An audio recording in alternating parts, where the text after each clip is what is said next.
This is the function related to the financial intelligence unit. The co-functions related to AML CFT measures. The FIU unit of the central bank has continuously involved in the intelligence analysis as well as risk-based AML CFT supervision. And also there has been international cooperations related to the upcoming the mutual evaluation next year. There has been high-level delegations from Asia Pacific Group of Money Laundering during March to provide critical insights to support the upcoming mutual evaluation. There are two questions that arise. One is, what's happening with the investigation on the vehicle, the thing that we were looking at, remittance, the foreign remittances linked vehicle import scheme. There was a report jointly undertaken by the central bank's financial investigation unit, the customs, the treasury, and the Ministry of Foreign Employment. There were some startling findings. Are there any updates on that? Honorable Chairman, with regard to investigations, all matters that is reported to the FIU gets analyzed, and those, as we earlier also informed Honorable Chairman in the previous committee, this matter had been referred to the Criminal Investigation Department for further investigations. Okay. And as far as the FIU's purview is concerned, we have also provided further information to support such investigation. Is that happening? The outcome, of course, is with the Criminal Investigation Department, which we are not at privy to query with regard to the status of the investigation. Thank you very much. Thank you. Make a note of that. We just check with them. The second point is now the casino. Finally the regulation is coming, and the internationally renowned casino is to set up operations, I think, in August. Have you all gone through the regulatory framework? Are you satisfied with the conditions that have been agreed upon in terms of AFL, AML, CFT? Yes, Honorable Chairman, actually we were one of the key parties who supported the bill, which is, I believe, being sent to the Parliament as we speak, to be listed in the order paper after, I believe, the committee stage submissions. At 3 stages, we have provided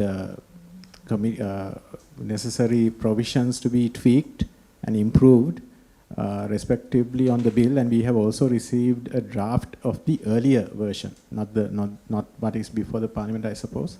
And to that also we provided detailed improvements, and those have been taken in.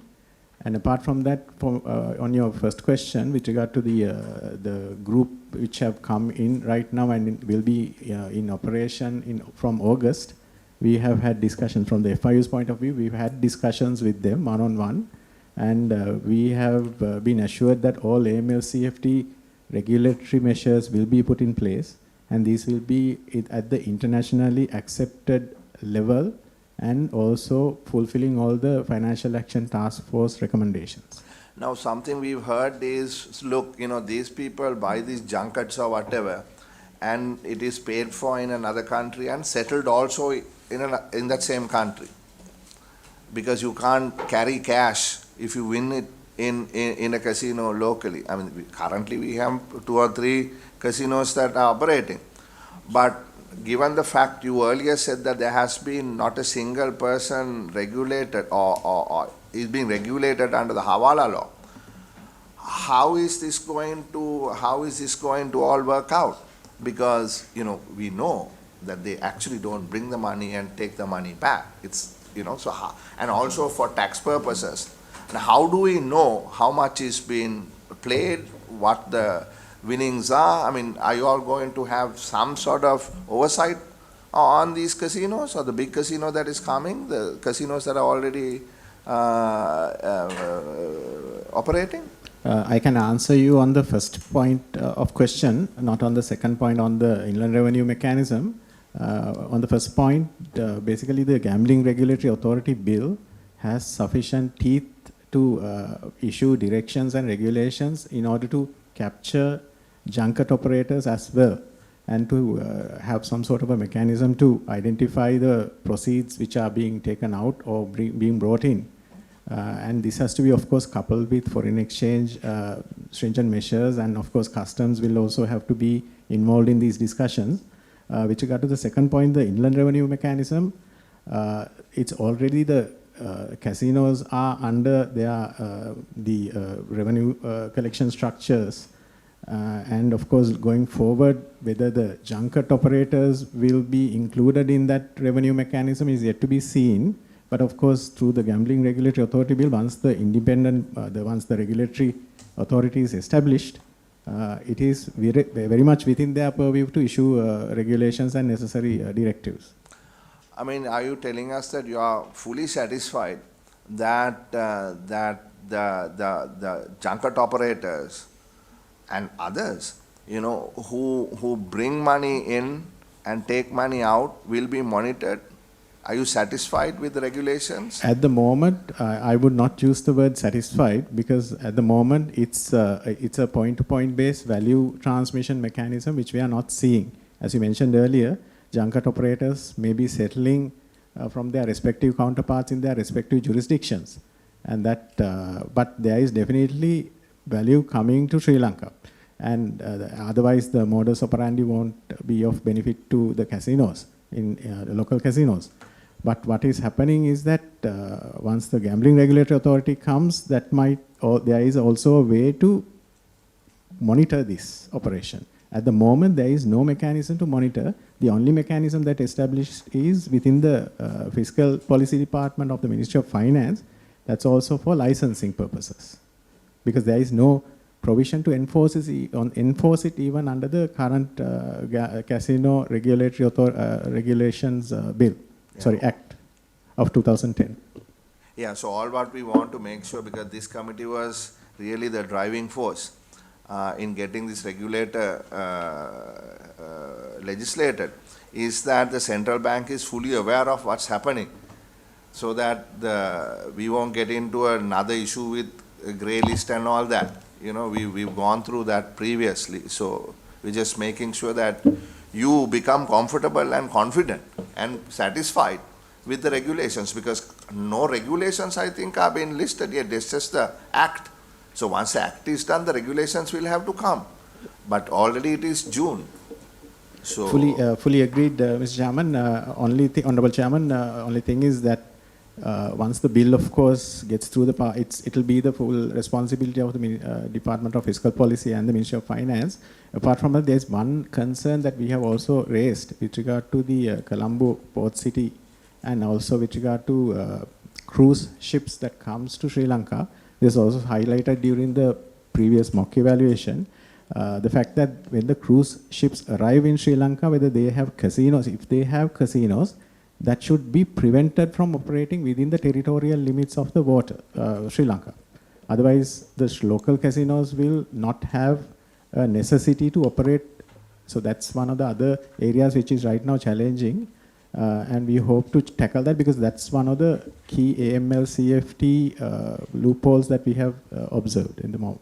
But that means you are trying to influence, a luxury cruise coming here. If they're playing gambling, you are telling them not to come. No. Actually, this is the international practice. Whenever a cruise ship enters within the territorial limits So of can't you tax water, them rather than stop them? answering the earlier question, Honourable Member, within the territorial limit, which is 12 nautical miles of Sri Lankan waters, no single cruise ship should be operating their respective casinos. And that had been the international requirement. But Sri Lanka has no, because obviously for reasons that we didn't have any regulatory authority, we are not in a position to impose it. But of course, we are having discussions with the Port City Commission as well as with the Harbour Master to see what current situation is. Well, that's also something to be taken consideration under Thanks, the... Chairman. I just want 2 minutes. One on acceptance of ruble, because the Russian ambassador just a week ago had mentioned more tourists can come if we can go into their problems, the rubles. Anything that we can push things to try to utilize the rubles here? Is there a way? Because we are buying Russian fertilizer. I was told that there was other Russian things that are going on. So can't we utilize the rubles and ensure that we have a more Russian tourism coming in? Because the southern belt relies on that in a very big way. Honorable Member, with respect to Russian rubles, due to the sanctions posed by the United States, it is not possible to transact with Russia at the moment. No, they have not sanctioned. No, today the Trump and Putin are best of buddies, so there is no sanction on rubles as yet. But in the financial industry, it is still there. No, but that's a perception. You all have no. As of today, rubles is a tradable currency even today in central bank. Acceptance is what you all decline. But the problem that is there, the Russians who can get, he's saying 500,000-600,000 more tourists. So that's a low-hanging fruit. If we buy Russian fertilizer. Yeah, Honorable Member, if I can give some clarification on this, it's actually, although those two persons may be best of friends, still the United States Department of basically the United States Treasury has issued what is known as U.S. Office of Foreign Asset Control designated list of entities and individuals. Under that, most of those entities which are involved in commerce in Russia are designated entities or individuals. And it's still the case. And therefore, impact is where if any commercial enterprise, including a bank, enters into any custodian relationship, if they are dealing with one of the sanctioned entities or individuals, they will lose the privilege of entering into or transacting with United States dollars, and that will be a killer for all these banks which carry out custodian relationship. It's under the Patriot Act as well as the US OFAC list.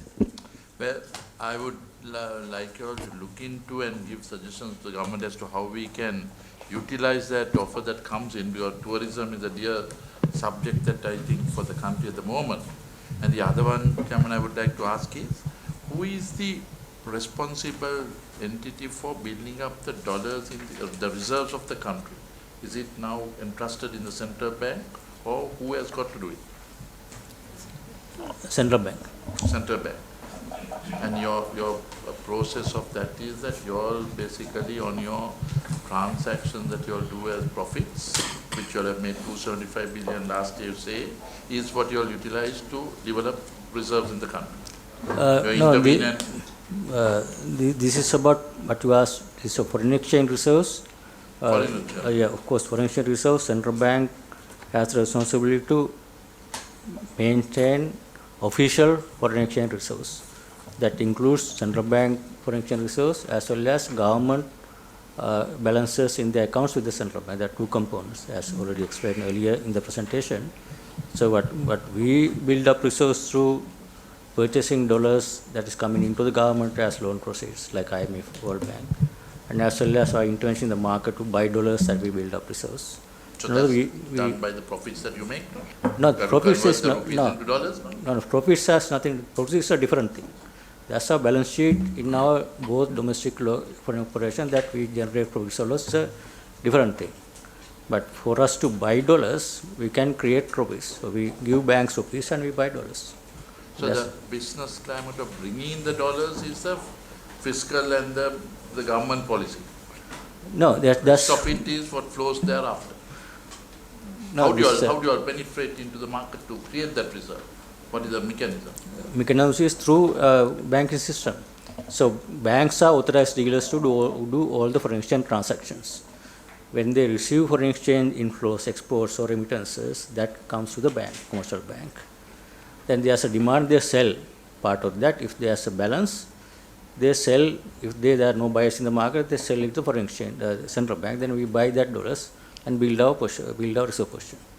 So roughly on this, to get to the $14 billion, you roughly have to do about 200 million intervention in dollar reserves to be built up for that 14 billion to be done by 28, to achieve that in 28. If that is a target, we have to build every year. For example, this year target is to build up to 7.3 billion reserves. Then next year about 9 billion. Likewise, we have a gradual build up over a period of time through foreign exchange earnings coming into the country or foreign exchange proceeds, interest on loans that we buy and build up our position. So if there's a catastrophic situation, how do central bank step in to build up the reserves? Now, that's why you need to build up reserves to be used at that kind of a shock. Then we release that foreign exchange to manage the exchange rate. Mainly the government policy in terms of, there are several ways. One is government policy on borrowing by the government from foreign sources has obviously has an impact on the resource in terms of building resource. And at the same time, when the debt service will have to go out, again that task is going up. In addition, government policy on promoting exports, the services, that will bring more foreign exchange into the country. So we will have opportunity to buy that foreign exchange to build our resources. When does the central bank reserve profits that you all make get converted to the government's revenue source? There's in the Act, this clearly says, after this financial statement presentation has all these details. If we make profits, there are certain provisions to build up our capital, have certain retained earnings, and put aside, for example, mark-to-market gains or losses, and foreign exchange valuation gains, put it up, and any balance will have to be basically distributed to the government as dividends. The balance. When you did the domestic debt restructuring, the 700 billion loss that was taken was in this process. Yeah, that was a loss in 2023. So that loss was taken from the attributed profits that you made. Yeah, but there's no distribution of profits because we made a loss. Yeah, so Yeah. it's you are setting off your losses against the intended profit you Yeah, make. yeah. So Once you that build up, crystallizes into government revenue at what time? Is there a provision in that that says after such and such, after Yeah. fulfill requirement? What then is we that? have to distribute the balance will have to be distributed to the government. So what is it that you are going to retain to give it back to the government? Sorry? What is it that you are going to retain at your bare minimum? Yeah. Beyond that becomes government revenue. Of course, yeah. There's a limit that we can retain. There are, yeah. Now basically, now we have a 700 billion loss now. We have to first basically fill that gap. Like your 24, you have declared 275 billion profit, no? We That made means it's not, you to- have made 275 after you pay all your losses, no? No. So you're not, it's No, not no. your carried forward. Carry balance. forward is still a negative. Only 275 for last year. Yeah. So what's your carry forward loss at the moment? This first 3 months, I think there's No, overall now. overall, because of the debt restructuring impact, we had 700 billion loss to the balance sheet, of which we profit that we made 275 billion last year. So it's 300 something. Then there's still retained earnings is negative because of the earlier larger retained earnings negative. Now it has come down to a lower. Still is negative. So that's why we can't distribute.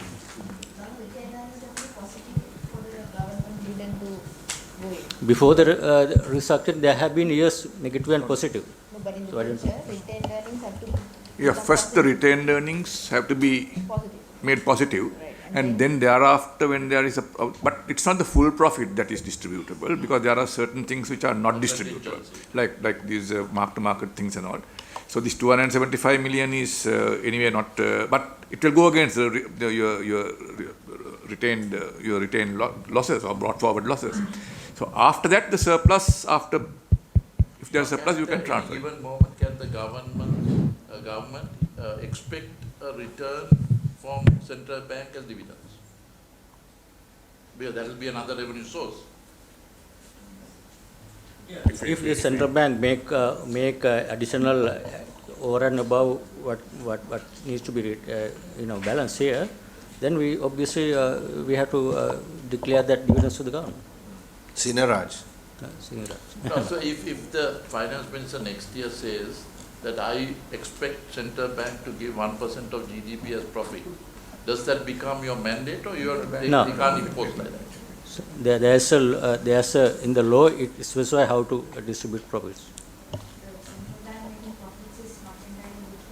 Sorry? Central bank making No, profits. no, India makes a huge amount. I'm just following, India has been following that. No, India has 700 billion reserves of the US dollars. That's the main That's the income. profit they make. That's the profit made. Nothing We have stops you all doing. we have 6.5 billion But reserves. what will the income from That is what I'm saying. If you all are doing the financial, nothing stops. You But can would- think whether rubles or whether anything can come in, think of it. No, but would that No, have an central impact bank on the policy? objective is not to make profits or losses. Yeah. Our objective is to maintain financial stability and price stability. Out of that operation, we can make profits or losses. If we make profits, obviously we will distribute that to the government. And the monetary board, the US dollar seems to be under severe threat because of BRICS and because of petrodollars moving out. How do you foresee the future as the dollar? Is this going to be a weakening currency or is it going to be BRICS are going to gain or how do you all foresee your future? Because these are strategic thinking on areas, some are moving out. No, there are different views on what will be the future of the dollar going forward. That's a kind of a study someone will have to. I mean, obviously, when we invest our resources, we look at what is the current forward-looking basis, the position in the US dollar, what are the best instruments for us to invest, what are the instruments that will give best returns for the central bank on that basis. But beyond that, say next 10 years, what will happen is anyone's guess. I think it's difficult. So gold is playing a pivotal role, right? If I can see, countries are shifting those and that will have impact on exchange rates as well. That we have seen recently, because of the global concern, always we see flight to safety, people are moving into gold, people are moving to crypto now, the virtual currencies. And sometimes people are moving to US dollar. That's what US dollar has been appreciating for last several years, because whenever there's uncertainty, people move into US dollar investments. But that recently we have not seen that. Now recently moving into more gold as a safety. Governor, So that's changing from time to time, depending on the global situation. your exchange rate, euro is appreciating, your pound is appreciating, but the dollar seems to be relatively stagnant. Is it a policy that is being adopted or how do you see it? Dollar movement is a global phenomenon. Basically, what we are maintaining our rupee versus dollar rate based on market demand and supply. And what with the rupee versus euro, rupee versus yen is a function of cross currency movements. So basically, what we are seeing recently in global developments, US dollar after this trade uncertainty, US dollar has been weakening compared to last 2 years of continuous appreciation of dollar against the major currency. Now it's gradually depreciating, and the gold has been appreciating, and some of the virtual currencies have been appreciating. So those are global movements. So basically, what we reference point for us is rupee versus dollar. Then other currencies are the outcome of dollar versus other cross currency movements. Thank you. Sorry. One other thing. Yeah. When this time the budget, it was meant to be the first time the Fiscal Responsibility Act is coming in, the government decided to finance their budget deficit of 2.2 trillion through 700 billion domestically and 1.7 billion foreign. What is your perception on foreign borrowing still? Isn't this a serious, with the exports becoming a rather sensitive area, it's becoming hard to go by, is foreign borrowing going to be a liability to the country? I mean, domestic borrowing is no issue. So why that 2.2 trillion, 70% is in foreign? Now, foreign borrowing, I think this is up to the government to decide whether in their total budget deficit, when you look at the, say, 5% deficit, how much can be borrowed from locally and how much should be borrowed from the externally. Is of one, there are several factors. My question, Governor, is not that. My question is, the rupee borrowing doesn't have a foreign stock debt problem.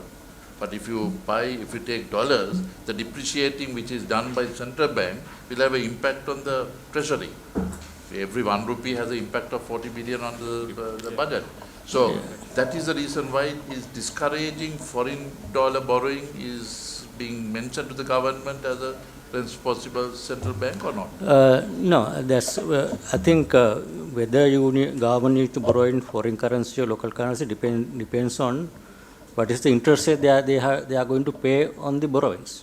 For example, rupee borrowings. How strong you keep the dollar is going to be in your hand. No, I mean Rather the debt stock will have that going as debt stock in rupee terms is one thing. If you borrow in dollars, whatever the value of rupee, debt stock will remain in dollar terms. It won't change a single dollar. So that's what I'm asking. yeah, basically, if you borrow in dollars, you'd be able to buy dollars to pay back in dollars. Yeah, but my doesn't matter question what a was rupee with value. exports having a problem. You're having Trump's problem. So if you encourage more dollar borrowing, the problem comes on the government to have more dollars in export file. But we are seeing it stagnant for the last, forget that 22 year. It's in 11, 12, 13, 14, that range. So that's the reason why have you not advised the government that these are cautious areas unless you export yourself in. IMF is not allowing you to give incentives. So how are you going to create the new investments? These are strategic problems that are there. Yeah, that's, I think government certainly, I'm sure government is taking into consideration all these factors when they decide on how to borrow, what to borrow, all these things. The government also should be transparent in how much they're getting in FDI. Because you all were all privy to this, we have one question remaining on the EPF. We told the governor we want to ask a question. Before we do that, for all the members to know, පාර්ලිමේන්තුව ඉදිරියට හෝ යම් කාර්ක සභාවක් ඉදිරියට හෝ පැමිණෙන ලෙස හෝ පාර්ලිමේන්තුව ඉදිරියේ හෝ කාර්ක සභාවක් ඉදිරියේ හෝ ලේඛන ඉදිරිපත් කරන ලෙස හෝ කෙරෙන යම් නියෝගයක් සභාපතිවරයා විසින් හෝ කතානායකවරයා විසින් නැතහොත් කාර්ක සභාවේ සභාපතිවරයා විසින් නිකුත් කරනු ලබන විධානයක් අනුව ලේකම්ගේ අස්සන යටතේ වූ සිතාසියක් මගින් පැමිණීමට හෝ ලේඛන ඉදිරිපත් කිරීමට හෝ නියමිත තැනැත්තා වෙත නිවේදනය කරනු ලැබිය යුතුය. So it is very clear that the chairman or the speaker has a prerogative to seek any document from any official in the government. It is not it doesn't have to be a decision of the committee. It doesn't say committee. It says the chairman. Chairman ge niyogyak anu. Hari? So that I want to clarify. We just got the Parliamentu Balatalaha Varaprasada, Parliament privileges. So the point that I was trying to make, honorable members, is that this is a question that is relevant. How much are we getting? We need to know. Right? So therefore, the government should be transparent. And if you ask a question, we should be able to get the answers. And we will get that answer. And we will proceed because that is the mandate of this oversight committee. Unfortunately, the gentleman who asked the question left early, but we got this now. The question, thank you, Dr. Sujita. It was a very informative presentation. We are very glad that you are the face of the central bank making these presentations. And the question to you, Governor, is on the EPF return. Now, what was the return on the EPF member balances for last year? 11% to 2024. 2020? For 11%, 2023, 13%. Isa, what was reported? Was it 11% or it was? 11%.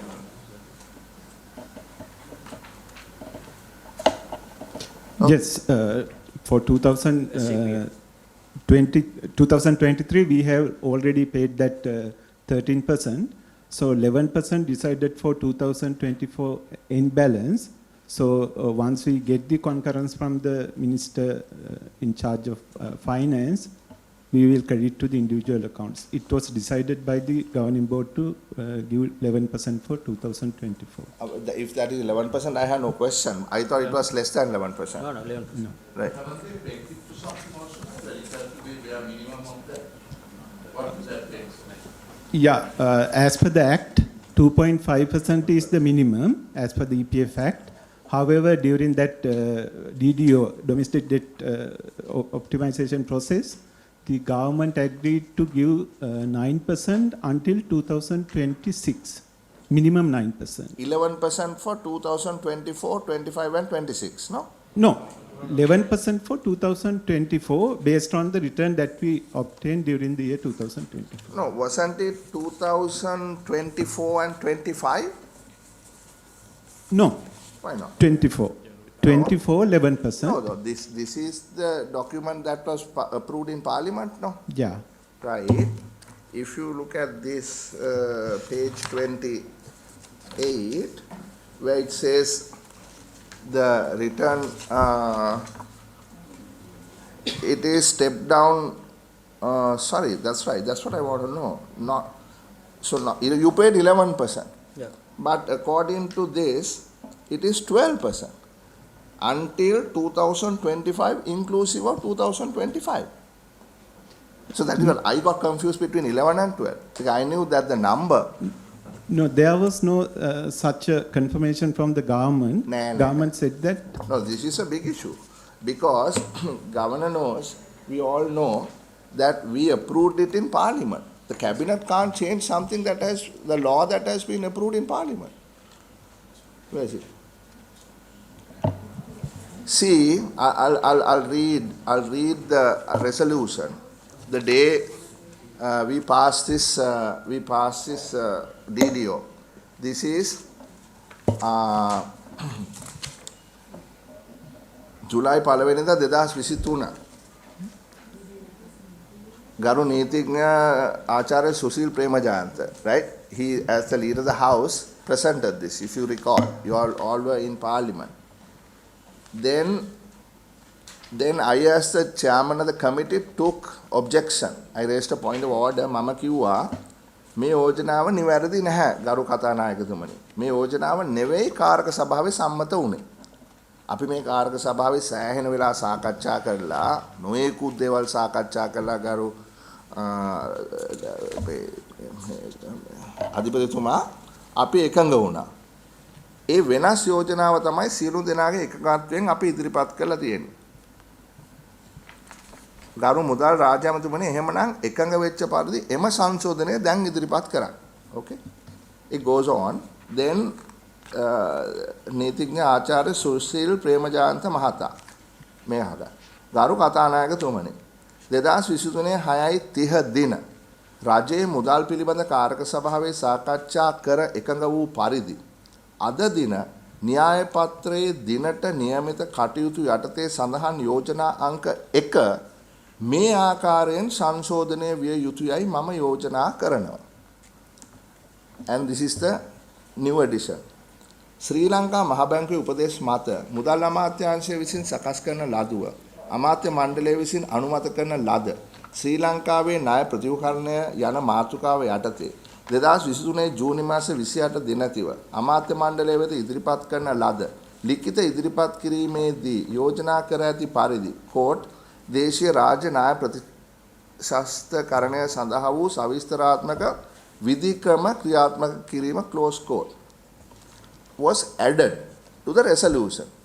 Now, what that is this. This is the debt restructuring in Sri Lanka presentation to the Cabinet of Ministers 28 June 2023, which was approved here and which was then added to the resolution that we passed on the 30th of June 2023. එතන මේකේ තියෙන විදියට මට වැරදිලාද දන්නේ නැහැ. ඒක මේ ප්‍රශ්නේ මම ඉදිරිපත් කරන්නේ. Basket of 12 instruments of equal amount maturing from 2027 to 38 for a total equivalent to the tendered instruments nominal value, meaning no haircut, bullet payment, step down coupon profile, 12% up to 2025 including 2025 9% until maturity. එතකොට මෙතන clarification වාගයක් තිබුණා. ඒ clarification තමයි I'm reading off the Hansard. ඒ අනුව අවසානයේ මේ වැඩසටහන තුල 2025 වර්ෂය දක්වා 112ක පොලි ප්‍රතිශතයකුත් ඉන් පසුව අවුරුදු 3ක් දක්වා 109ක පොලි ප්‍රතිශතයකුත් ඉන් ඉදිරියට වෙළඳපොළ විසින් තීන්දුව කරන පොලි ප්‍රතිශතයකුත් ලබා දෙනවා. This is the Minister of Finance presenting the bill in Parliament. මේ සභාවේ තව ප්‍රශ්නයක් මතුවුණා.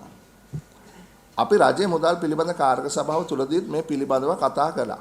109 කියන අගය තවත් අඩු වෙනවද කියන කාරණාව සාකච්ඡා කරා. පරිපාලන වියදම් ඇඩ්මිනිස්ට්‍රේෂන් එක්ස්පෙන්සස් අඩු කළාම බදු අඩු කළාම තවත් අඩු වෙලාද මේ සමාජිකයට ඒ පොලි ප්‍රතිශතය හිමි වෙන්නේ කියන කාරණය මතුවුණා. අපි රජයක් හැටියට සමාජිකයට ගෙවන ප්‍රමාණය කිසිදු වෙනසක් කරන්නේ නැහැ. Then I again as a chairman seek sort of clarification. May I explain? I think there is a misunderstanding about these two concepts.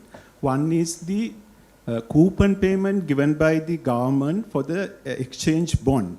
So at the exchange, we were given 12 new bond series. Until 2027, we are getting 12% coupon rate. After that, we are getting 9%. It is for the instrument that we exchange. So that 9% is the return that we are giving to the members at the year-end balance. So No. Because we saw. Listen to me, please, sir. Then this is obviously because there are three things. No, this restructured bonds, which is the 12 new bonds that the EPF got. That's one. Then there were non-restructured bonds for whatever reason. Then there were the new bonds issued after the restructure. They got different interest rates. So we are all aware of that, right? So that is why we wanted clarification. සේවක අර්ථසාධක අරමුදලේ සමාජිකයන් අවශ්‍යයෙන් 109ක වාර්ෂික ප්‍රතිලාභයක් ලැබෙනවා කියලා. That is the after the step down. ඊයේ මුදල් රාජක සභාවේ මේ ප්‍රකාශය භාණ්ඩාකාර ලේකම් සහ මහ බැංකුව අධිපතිවරයාට යොමු කළාම අධිපතිවරයා සහ මුදල් මණ්ඩලයේ කියපු දේ තමයි නැහැ. එහෙම එකක් නැහැ. මේ 109 ලැබෙන්නේ සේවක අර්ථසාධක අරමුදලට අලුතෙන් ලබා දෙන භාණ්ඩාගාරවල පොලිය සඳහා පමණයි කියලා. So that is the 12 and 9 which you are saying. That is for the one of the three the restructured bonds. එතකොට ඒ පොලිය තමයි සේවක අර්ථසාධක අරමුදලට යන්නේ. හරිනේ? ඒකනේ දැන් මම කියන්නේ. ඒ අරමුදලේ කොස්ට් එක අයින් වුණාට පස්සේ සමාජිකයට ලැබෙන ප්‍රතිලාභය මොකක්ද කියලා කියන්න බෑ කිව්වා. ඒ නිසා කරුණාකරලා ඒ කරුණ පැහැදිලි කරන්න. This is precisely what is being said here. රජයේ මුදල් පිළිබඳ කාර්ක සභාවේ මෙතුමා මේ කාරණේ මේ ආකාරයෙන් මතු කරා. This is the Minister of Finance. ඉතා පැහැදිලිව මහ බැංකුව අධිපතිතුමා පිළිතුර ලබා දුන්නා. දැනට පවතින ආයෝජන වලටත් ඉදිරියේ කරන ආයෝජන වලටත් මේ ක්‍රියාකාරීත්වය ඇති වෙන්නේ කොහොමද කියන එක. ඔබතුමා මතු කළ ඇඩ්මිනිස්ට්‍රේටිව් කොස්ට් එක පිළිබඳව ඊයේ සඳහන් කරා. මේ පොලිය තවදුරටත් අඩු වෙලා ප්‍රතිලාභයට ලැබෙන්නේ කියන කාරණය සම්බන්ධව තහවුරු කළා. එහෙම අඩුවීමක් නැහැ කියලා. So the question is the return to the EPF member 11 and 9, or is it the return on the restructured bonds 11 and 9? No, 11 was not mentioned anywhere. So the only thing is No, not 11, 12, sorry. 12 is for the restructured bond. Until 2027, we will get coupon rate of 12%. However, when we get an instrument, so that yield generated from that particular bond not remain for the entire life cycle of that bond. It is not 12, even it is not 9, even though that we are getting 9% after a 2-year period. So the average return will credited to the member balances throughout the period. දැන් මෙහෙමනේ දැන් අපිට දැනගන්න ඕනේ අපි මේක pass Was there something pegged on to the treasury bill rate? That there will be some, that was a mooted idea, but it didn't carry through. නෑ එහෙම දැන් මෙතන අපි කිව්වේ අපි තේරුම් ගත්තේ අර්ථසාධක අරමුදලේ සමාජිකයන්ට 25 දක්වා 12%කුත් 26 ඉඳලා 9%කුත් එහෙම එකක් නෑ කියලාද කියන්නේ? නෑ. ඒ රීස්ට්‍රක්චර්ඩ් බොන්ඩ්ස් වලට හම්බ වෙන yield එක තමයි කිව්වේ. ඒක තමයිනේ ඔබතුමාලා මෙතන කිව්වේ. ඔව්.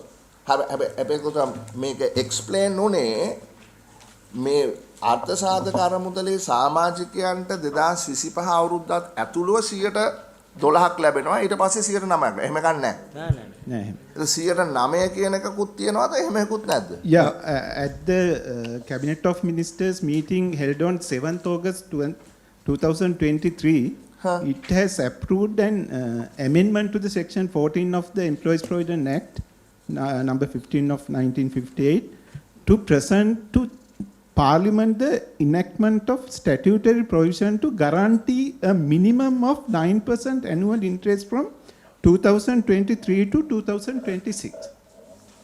2023 to 2026. Including, say, 2 years. Yeah. එතකොට 12% එක නෑ. 12% එක තියෙන්නේ restructured bond එකට විතරයි. Bond එකේ coupon. ඔව් ඒක තමයි. තුනක් තියෙනවානේ restructured, unrestructured and new. දැන් ඒතර මම අහලා තියෙන ප්‍රශ්නෙට ඔයගොල්ලෝ උත්තරේ වල තියෙනවා restructured bonds වලට ලැබිලා තියෙන්නේ 10.75යි. Average එක. Bonds issued thereafter 19.92යි. other relevant instrument 12.2යි. 13.9 ගානක් අනිත් ඒවාට. 13.9 bonds issued thereafter. Thereafter, Non-restructured bonds, including both the non-restructured bonds and the bonds purchased subsequent to the bond exchange is 13.9. That is what the letter that you said. Restructured bonds 10.75. Yeah, Bonds issued thereafter 13.92. yeah. Other relevant instruments, those are corporate bonds 12.2%. So there are two categories: restructured bonds and bond issued thereafter, including non-structured and issued thereafter. yeah, in our answer we said restructured bond 10.75, bond issued thereafter we specifically mentioned within bracket including both non-restructured bonds and the bond purchase subsequent to the bond exchange 13.92. So other relevant instruments, the rate on corporate debentures 12.20. හරි. එතකොට මේ step down profile මේ coupon profile එකේ 112 දැන් ඕගොල්ලෝ මේවා hold to maturity නේ. ඔය trade කරනවද මේක 12? 112 මේක තියෙන්නේ මොකද්ද මේ නෑ hold to maturity තමා. හැබැයි 2038 වෙනකන් යන bond series තියෙනවා එතන. 27 ඉඳලා mature වෙන මට දැනගන්න ඕනේ restructured bond එකට 10.75යිනේ ලැබිලා තියෙන්නේ මේ return එක. ඔව්. එතකොට මෙතන තියෙනවානේ 12ක් කියලා. ඔව් එහෙම අපිට බොන්ඩ් එකක් ගත්තාම පළවෙනි අවුරුද්දට 12ක් දාලා ඊළඟට 9ක් දාන්න බෑ. කෑෂ් ෆ්ලෝ එක එන්නේ ඒ විදිහට. නමුත් අපි මුළු ඉන්ස්ට්‍රුමන්ට් එකකටම එන්නේ ඉන්ස්ට්‍රුමන්ට් එකේ ඇවරේජ් රිටර්න් එක තමයි over the lifetime බෙදෙන්නේ. එතකොට මුලින් එන කූපන් වල ඇත්තටම ප්‍රින්සිපල් පේමන්ට් එකකුත් ඇඩ් වෙනවා. subsequent 9% වල ඊට වඩා වැඩි එකක් ඇඩ් වෙනවා. මොකද අර ප්‍රින්සිපල් පේමන්ට් එක ගෙවනකොට එතන ඉන්ට්‍රස්ට් එක මම අහන්නේ මෙතන තියෙන්නේ basket of 12 instrument bullet repayment step down coupon profile. Yeah. So we consider entire cash flow and calculate the generated yield from that cash flow. දැන් මේක තියෙන්නේ පොඩක් නේ 12% up until 2025 inclusive of 2025. ඒකේ මොකද අර්ථකථනය වෙන්නේ? The initial 2 years up to 2027, even though we get 12% coupon rate, the effective yield of that instrument is 10.75. So it is the way that. Or what? No, Honorable Chairman, I think what he's trying to say is when there's a step down, when you have to value the return on the bond up to maturity. So you take the first 2 years at 12%. After that, for the next 10 years or 20 years or whatever it may be at 9%, you take all the cash flows and then amortize it over the life of the bond. So the 12%, the amortized value of 12% even in the first year is 10.75. The coupon is 12%. But so that it gets spread evenly over the life of the bond. on an annualized basis. So that is how the 12% becomes 10.75 in actual return when you calculate the return. And after the step down 9%. Also, it will be the same because it will get amortized like over that time. So then what happens is the parliament approved subsequently a 9% minimum. So whatever happens to these restructured bonds, the new bonds, they will get a minimum of 9%. No, Parliament, that was not approved. It was cabinet proposal. I don't think it was approved by the Parliament. So Can you Parliament- check was on it that? approved? It was decided by the cabinet. Cabinet. The 9%. Now That my was not question approved. is a legal one because this is a this. What you say was that's the one that is 12% on the coupon rate was not approved by Parliament. 12%. That was coup- approved by Parliament. It's That a, approved by, then what was not approved by? It's a minimum 9% guarantee for next 3 years. They used the 9% because over a passage of years in the past, they had used 9% as a payback. Yeah. So they used that as a minimum benchmark. Yeah, after yeah. this- Up to 2026. Up to 2026. Only up to 2026. After that, I mean, depends on what happens to the interest rates. So then the story that the EPF holders will get 9% throughout. no. එහෙම එකක් නැද්ද? Honorable Chairman, we have to mention here that there is a tax portion also. නෑ ඒක අපි දන්නවා මේ tax after tax නෙමේ. දැන් ඒකනේ කියන්නේ administrative costs and tax අයින් කරයින් පස්සේ එහෙම අඩුවීමක් වෙන්නේ නැහැ. හරි එතකොට මේක තමයි resolution එක පාර්ලිමේන්තුවේ සම්මත වුණේ. හරි මේක නීතියන්නේ කැබිනට් එකෙන් නීති සම්මත කරන්න බෑනේ. පාර්ලිමේන්තුවෙන් තමයි නීති සම්මත වෙන්නේ. එතකොට මේ නීතිය සම්මත වුණේ මේ ડોකියුමන්ට් එකට ප්‍රකාරව. එතකොට මගේ ප්‍රශ්නේ තියෙන්නේ එහෙමනම් ඒක අපි චෙක් කරලා බලන්න ඕනේ ඒ සංශෝධනය ගෙනවද නැද්ද කියලා. Again, Honorable Chairman, I think the context of this is the EPF was paying 9% at that time. So I think the context is that it won't reduce below the 9%. That is the context. ඒක මම අහන්නේ mister Fonseka මේක දිගටම 9ට දෙනවද නැද්ද කියන එක. No, not Digatama. It is I mean, Until 2026. එතකොට දැන් මේ ගාන හැදුවේ මේ සිනේරියෝ 1 සිනේරියෝ 2 සිනේරියෝ 3 කියලා. ඒක ඒ රිස්ට්‍රක්චර් බොන්ඩ් එක ටැක්ස් ගෙවුවොත් කොච්චරද ටැක්ස් ගෙවුවේ නැත්නම් මොකද්ද yield එක? නෑ ඒක වෙනම දෙයක්. පාටිසිපේෂන් of superannuation fund එක ඕගොල්ලෝ ටැක්ස් එක වැඩි කරලා 14% තියාගත්තානේ එග්‍රී වෙනවනම්. Average return on portfolio over 23 to 38. 9% scenario 9.1, 7.7, 9%, 9.4. but that is on the static portfolio. No? Yeah. Participation of the DDO. Yeah, but that is on the static portfolio which participates. But then there will be new flows which will be reinvested. So all of that will depend on the interest rates at that time. ඒක තමයි මට තියෙන මේ පටලැවිල්ල තමයි mister Fonseka දැන් ජනතාව බලාපොරොත්තු වුණේ මොකද්ද ජනතාවට අවසානයේ ලැබෙන දේ මොකද්ද කියන එක පිළිබඳව මේ එකමද නැත්නම් දෙකක්ද කියන එක. ඒ කට්ටිය අවම වශයෙන් 109ක රිටර්න් එකක් බලාපොරොත්තු වුණානේ. එහෙම මට එහෙම even in හිතන්න our- interest rates 102 නම් අනිවාර්ය 9ක් බලාපොරොත්තු වෙන්නේ නෑ නැහැ. මෙහෙමනේ දැන් මෙතන කියවුණා 102.5 කියලා ඊළඟරත්න ඇමතුමාගේ නීතිය. හැබැයි ඊළඟරත්න ඇමතුමා ওই නීතිය කියනකොට 1958 ඔබතුමාත් හොඳට දන්නවා ට්‍රෙජරි බිල් තිබ්බේ 101යි. දැන් දෙකයිද? What was the interest rate in 1958?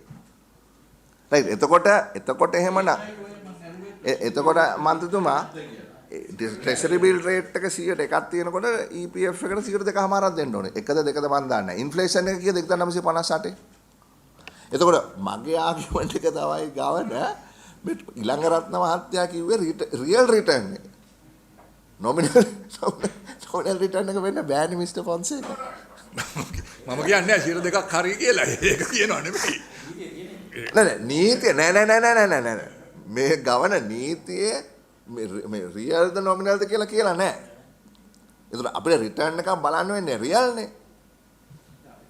Even in the act said that 2.5% minimum, if we are not in a position to pay 2.5, the government will give a credit to pay 2.5 and to pay it back. 100%. But that is true. But the EPF paid the holders negative for how many years?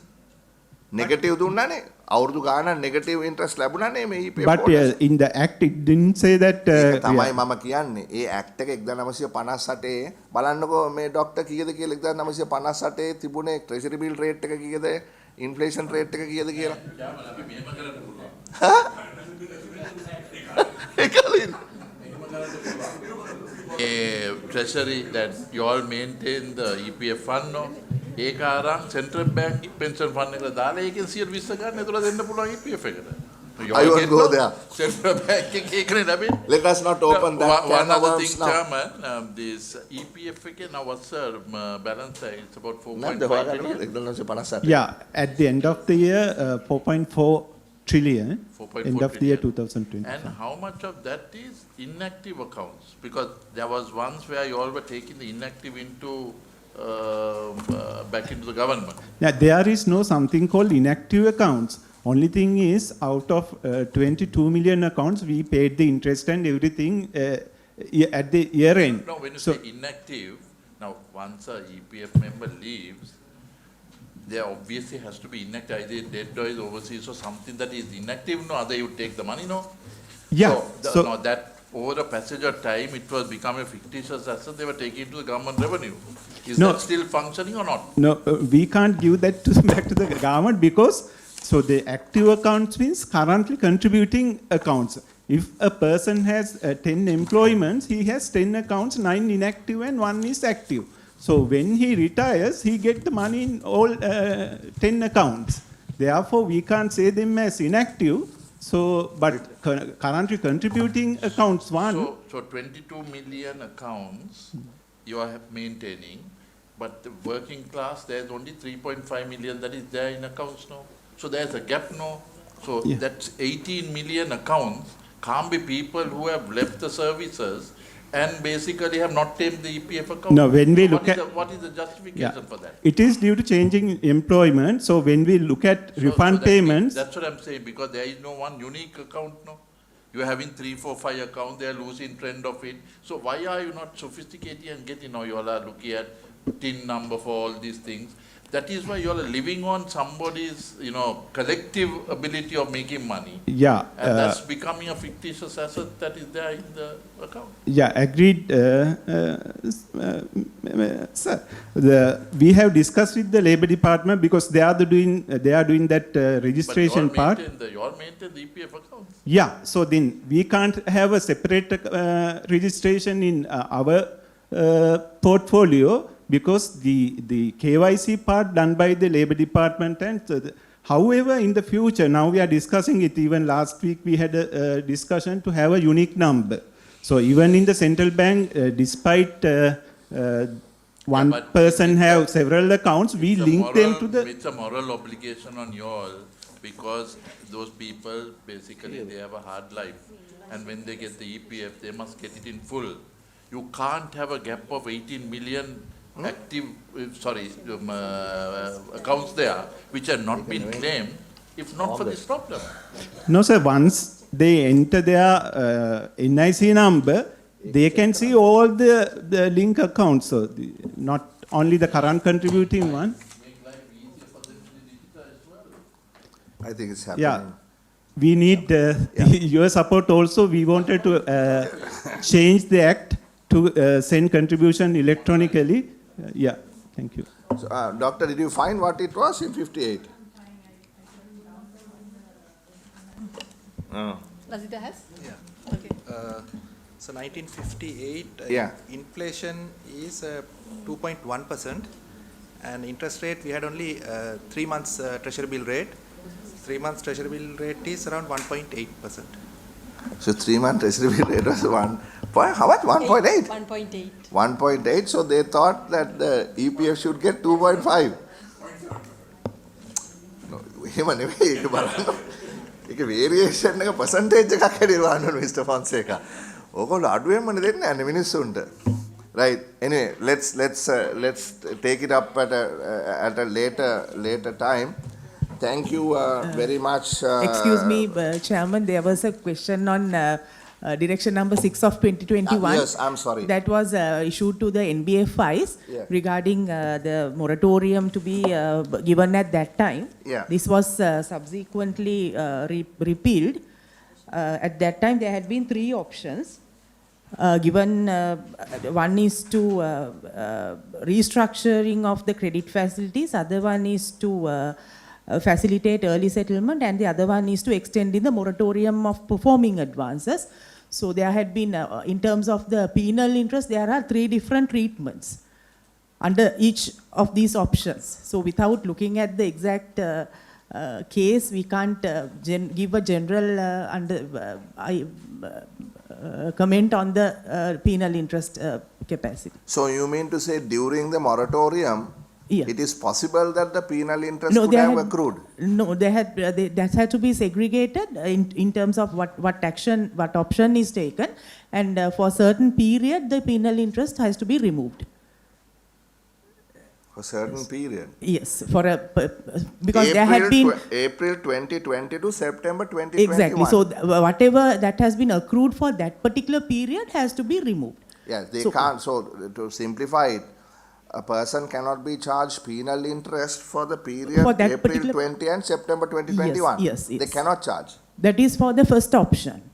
Second what option is to facilitate early settlement where all the future. No, if it was not early settled, Yes. or settled earlier Yes. rather, Yeah. if For- the facility continued, then you cannot charge penal interest. Yes, so if there is any query, you can of course Yeah, write it to has us. It has come to us, we will send Okay. it to you based Yeah, on this. there is a separate department also for customer complaints. They can dig into the facility and then give a proper answer. Thank you very much. Thank you, Dr. Veerasinghe, Mr. Fonseca, Mr. Ratnayaka, Mr. Govindaswamy, Mr. Vijay Singh, Mr. Jayasinghe, Dr. Dunusinghe, and all the officials. We will meet again in 4 months, hopefully with better forecast by our face of the central bank. Thank you very much. We took a fairly long time for this exchange, but I think once in 4 months it's not a wasted time. It's an investment, I believe, for the members also to understand what's going on and for you to appreciate the issues raised by the members of parliament. Thank you very much once again. Thank you, Chairman.